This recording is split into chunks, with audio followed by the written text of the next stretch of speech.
Welcome to Care Coordination and Interoperable Health IT Systems, supporting patient-driven care coordination. This is Lecture C, which will cover information-driven patient education. This unit will cover the following learning objectives. 1. Explain the importance of patient-driven care coordination. 2. List ways a patient can use technology to drive care decisions. And 3. Describe the concept of patient-initiated information exchange.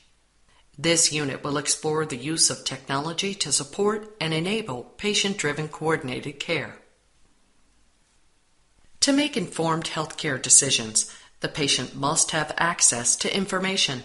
Patient education includes materials and activities that provide information to patients to improve their health behaviors and health status. An educated patient is better prepared to participate in their care, prevent errors, improve their outcomes, and impact the length of healthcare interventions. How can we help patients to be full partners in their healthcare? A knowledgeable and educated patient is better prepared to participate in shared decision-making. For more information on shared decision-making, please see Component 25, Unit 7. Historically, patient education has been delivered during a hospital stay or at the end of a clinic visit. Patients have difficulty retaining information that is delivered in this way. Patients who understand their hospital discharge instructions are 30% less likely to be readmitted to the hospital. What do patients tell us about their health education wants and needs? Patients want information on demand. They want information that is proactive, personal, and interactive. And patients want to have emotional support available to them along with education. Based on patient feedback and research, we need to provide education that empowers patients. Patient empowerment allows for treatment decisions that are supported with information gained from the use of interactive technology. Interactive technology allows the patient to determine and meet their educational needs at the place and time where they can best learn. We have enough research to know that pages and pages of paper handouts given to the patient when they are least likely to retain information do not empower self-directed healthcare. How can technology be used to improve patient education, retention of information, and empowerment?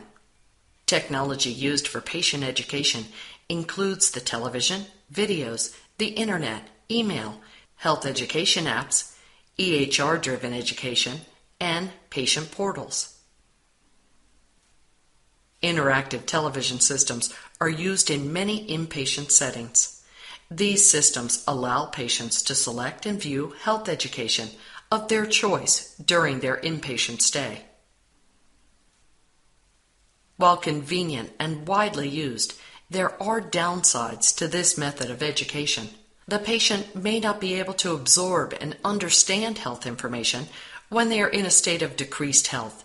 Information topics may be limited and are not customized to each patient's needs. And patient education delivered by television relies on the patient's memory to make changes in their health behaviors based on what they viewed earlier in time. Video or DVD technology can be presented during an inpatient stay or as part of a package of information provided to the patient with a new diagnosis or treatment plan. Video technology allows the patient to view and review information when they are ready to learn, but the technology relies on patient memory to initiate and sustain behavior change. The information delivered by video or DVD is not customized to the patient needs. In addition, the patient must possess the video or DVD technology so they can view information. There is a wealth of health information on the internet.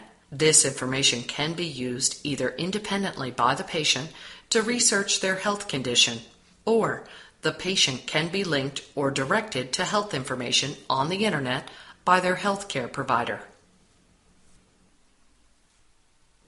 As with video-based patient education, internet-based patient education allows the patient to view and review information when they are ready to learn.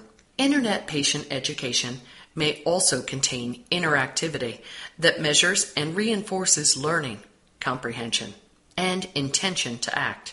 In order to use internet-based patient education, the patient must have access to the internet and possess a device that can connect to the internet and allow for viewing and interaction.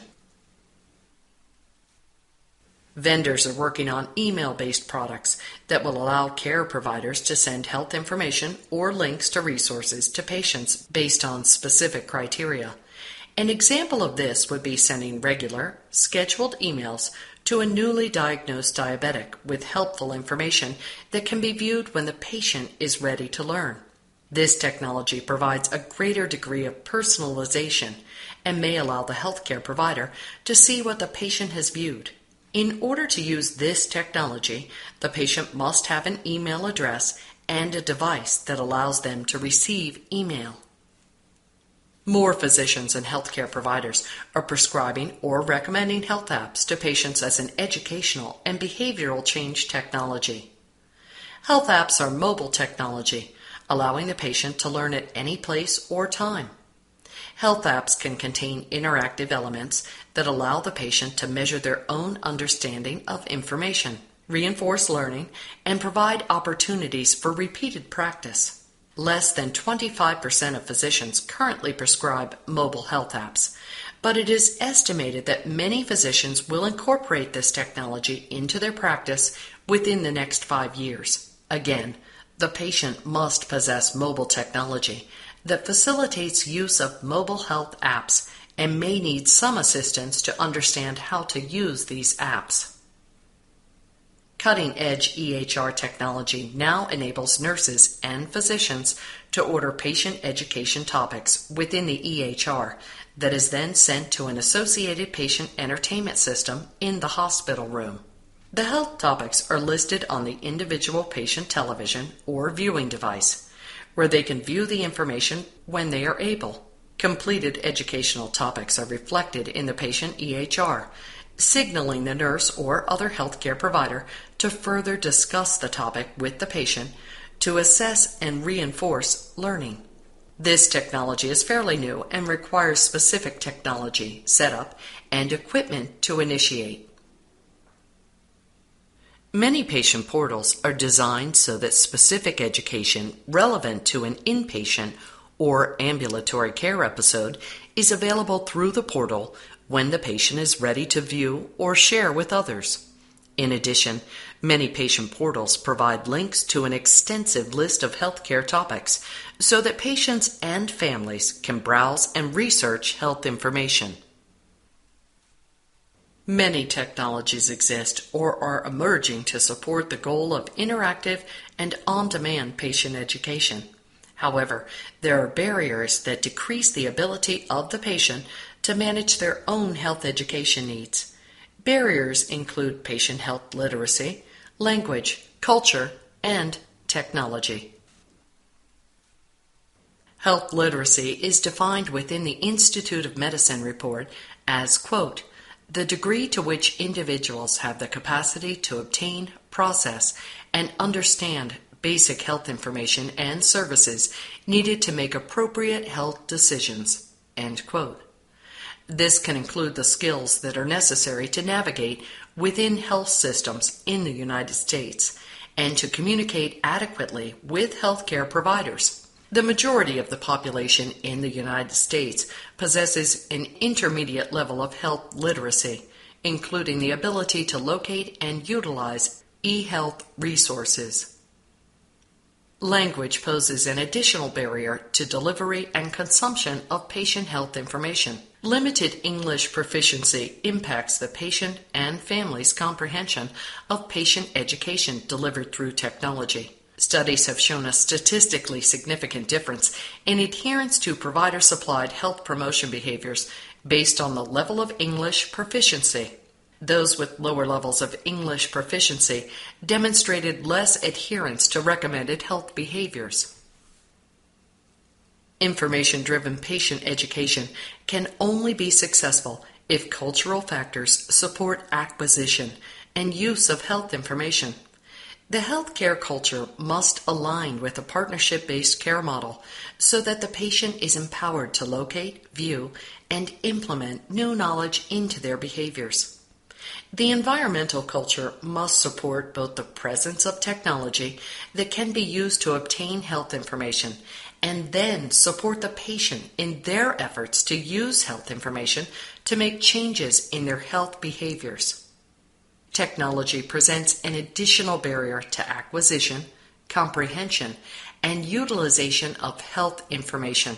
At the minimum, a patient needs access to the internet, an email address, and mobile technology to increase the options for obtaining, retaining, and using health information to change behaviors and improve health status. This concludes Lecture C of Supporting Patient-Driven Care Coordination. To summarize, a knowledgeable and educated patient is better prepared to participate in shared decision-making. Technology can be used to improve the delivery of health information so that the patient can view information at the time and place where they are readiest to learn. Although barriers such as health literacy, limited English proficiency, and culture exist, there are many types of technology that have been designed to empower patients to gain the knowledge needed to successfully manage their own health.